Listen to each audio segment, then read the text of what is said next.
Hey, how's it going guys? It's Nate here, and you know the drill, Skyrim is a monumentally sized game. Vast in its scale and scope, and abundant in things to do, people to meet, and places to see. The Elder Scrolls V certainly is a title that keeps us busy. But as its 7th birthday has just passed, perhaps you're beginning to wonder if there's much more left to do in this world. I mean, sure, the game's big, but after its age has surpassed the average lifespan of a guinea pig, maybe you're beginning to feel like you've learned all there is to learn about this universe. Well, in today's video, we're gonna take another crack at proving there's still much to be discovered in Skyrim's frozen world, as it's peppered with a seemingly endless number of Easter eggs, hidden secrets, and references that just keep on surprising. So sit back and relax as we take a look at yet another 10 tiny details you may still have missed in The Elder Scrolls V Skyrim. Part 39. Starting off, among the many new curiosities players could find on the island of Solstheim was a new mineable resource called Stalrim. According to legends, the ancient Nords of the region knew it as enchanted ice, and would bury many of their fallen in tombs encased by the stuff. For that reason, you can mostly come across Stalrim embedded in sarcophaguses, or sarcophagi, I don't know, where it can be mined should you have the appropriate pickaxe. From there, you can transform it into a plethora of powerful weapons and armor, provided you've completed the necessary Skull quest. Now, what you may not have known is that Stalrim is actually a combination of two Icelandic words, that when translated into English say, Steel Frost. Perhaps the Skull of Solstheim may have been taking some foreign language courses that they haven't been talking much about. At least not in English. Next on our list, this one's a little long, but trust me, it's worth it. Azana Lilavine is a Redguard farmer living at his home with a small family in Dragon's Bridge. He's a relatively insignificant character, not involved in any quests and unessential. But if you speak to him, he'll reveal his rather unique backstory. Apparently, he grew up as an orphan on the streets of Markarth. Life was harsh, but eventually he was saved by an elderly Nordic priest named Lowgroves, who provided him a home and later even means to escape the city. Azana soon found himself in Dragon's Bridge, where he met his wife and decided to settle down here. The rest, of course, is history. Well, it appears that Lowgroves, the priest that rescued Azana, may in fact have met a very horrifying fate, or be about to meet one. You see, the Daedric quest, House of Horrors, begins when you're accosted by a vigilant of Stendarr on the streets of Markarth. He asks you to inspect a home that he believes is being haunted by a Daedra alongside him. As you both enter, things immediately go horribly wrong, and it's soon made clear that this home is under the control not of some minor Daedra, but instead Maroon's Dagon himself, the Daedric god of destruction, and arguably the most evil of them all.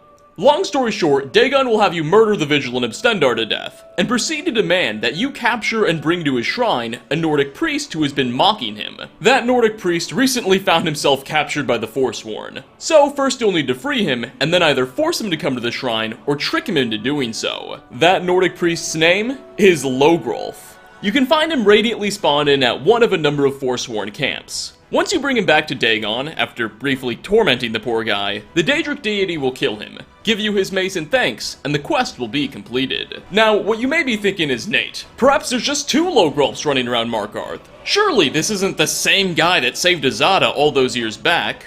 Well, take a listen to a conversation you can overhear between the Redguard and his wife. Did you read that letter from Markarth yet? Yes, just this morning. It was from Lowgroves. He wrote to thank us for the food we sent. And how is that old warrior doing these days? Not well. He's convinced that his house is haunted, so he's sleeping on the street. Oh dear. I wish there was something we could do to help him. As do I. That man saved my life.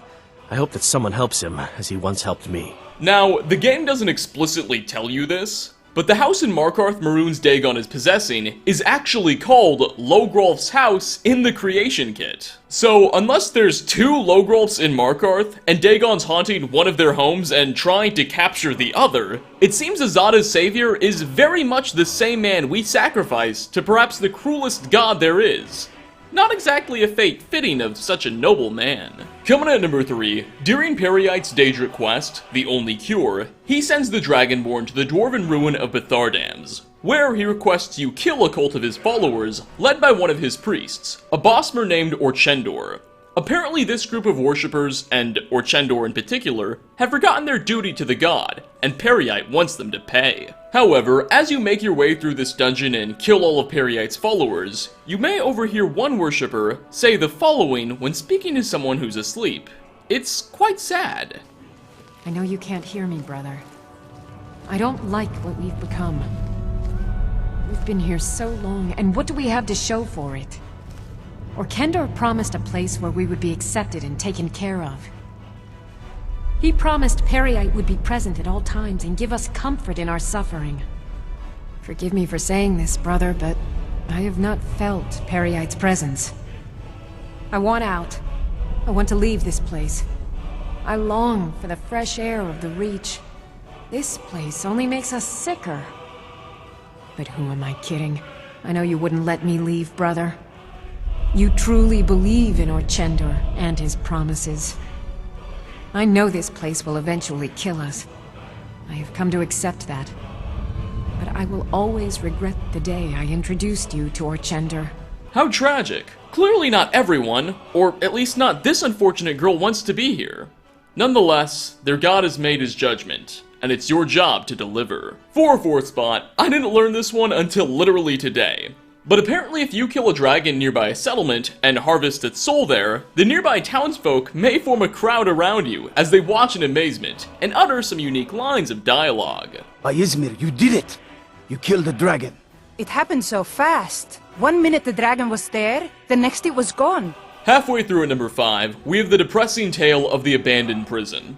I think this is one of the cooler demonstrations of Bethesda's ability to masterfully tell stories with their environments. You can find this location northwest of Fort Amol and Eastmarch, sitting on the side of a waterfall. Inside, you'll have to jockey with a number of ghosts who are very frustrated with your trespassing. And you'll notice that all over the fortress are a number of pretty major leaks. There's definitely some water damage in here.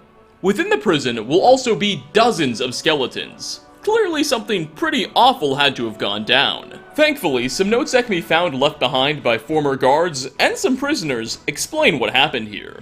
Apparently the fort began flooding some time ago, and the guards were ordered to evacuate, and either leave the prisoners inside to drown, or execute them. However, at the same time, as the flooding started, the inmates had a plan of their own. With the guards evacuating in confusion, they busted from their cells and attempted to overpower the Imperial forces so they could escape too. Alas, amidst this dramatic struggle, the prison flooded, and with everyone too busy fighting each other, no one made it out. Since then, the water levels seem to have fallen, and all that remains are the bones of those who once ran the facility, and those who were subjugated by it. Now indistinguishable. 6th, Cerana is a Nordic vampire and long-lost daughter of Clan Volkahar's patriarch, Lord Harkin. We meet her in Dim Hollow Crypt during the Dawnguard DLC quest, Awakening. Now, the Dawnguard expansion presents a couple of opportunities for the Dragonborn to become a vampire themselves after Cerana's been rescued. However, if you've already become a vampire prior to meeting Cerana, through means offered in the vanilla game, she'll offer some unique dialogue when you first encounter her. Take a listen. You think I can't tell my own kind? I smelled you almost before my eyes were open. I was expecting someone from my family. I don't recognize you. Are you one of my father's little acolytes? He's a very powerful man. Or he was at one point. I'm surprised another vampire hasn't heard of him. Next, dragon ward walls all have unique inscriptions written on them in Dragon Tongue. Most of them are simple eulogies for people buried nearby. However, the word wall that teaches the Dovahkiin the second word of the Whirlwind Sprint Shout, when translated from Dovahzul, actually reads, quote, "Noble Nord, remember these words of the Whorefather. Oblivion hath no fury like a shield maiden scorned." End quote. This, of course, is a reference to the popular phrase, "Hell hath no fury like a woman scorned," which was coined by the 17th century English playwright William Congreve in his play The Mourning Bride. Now, again, do keep in mind, this phrase will only appear on the word wall that grants access to the second word of the Whirlwind Sprint Shout. The first should be given to the player by the Greybeards during the game's main quest line. And for the most part, I'd have to agree with this phrase. I mean, there is no enemy more frustrating than Lydia when she's blocking the wrong doorway. I mean, come on. Coming at number 8, this one's a classic, but I've realized I've yet to cover it. At least, I hope not. You know, it's been 39 episodes and I lost the original Word doc, so maybe I have. But southeast of the Shrine of Perii in the Reach, the Dragonborn can stumble upon a very interesting scene. A skeleton lays in front of a dead Saber Cat in between two rocks, with a large leveled battle axe jammed inside of it. This, of course, is a nod to the opening of the film 300, which depicts a young Leonidas fighting a weird long-toothed wolf thing in the wilderness as a part of his training regiment. Ultimately, the animal is killed when Leonidas is able to trick it into trapping itself in between two large stones. It's a pretty brilliant idea, though it would seem that for our friend here in Skyrim, that trick didn't work out so well. Getting close to the end here at number 9, the side quest, Promises to Keep, centers around the Dragonborn being sent to steal a horse from the Blackbriar family, named Frost. Well, this quest's name, Promises to Keep, is actually taken from a line of the Robert Frost poem, Stopping by the Woods on a Snowy Evening. Furthermore, you might have already noticed that the horse's name, Frost, is also taken from the author of that poem, Robert Frost. The poem itself is rather short, but deals with a man riding his horse through the woods on a snowy evening. Who would have imagined? No horses are stolen from powerful families, but I can see why Bethesda decided to make the references they did. And finally, last on our list, upon your first visit to Honorable Orphanage in Riften, you'll witness all of the children gathered around Grella the Kind as she harshly lectures them. She'll ultimately end her speech by saying, "What do you all say?" And the children will respond by saying, "We love you, Grella, thank you for your kindness."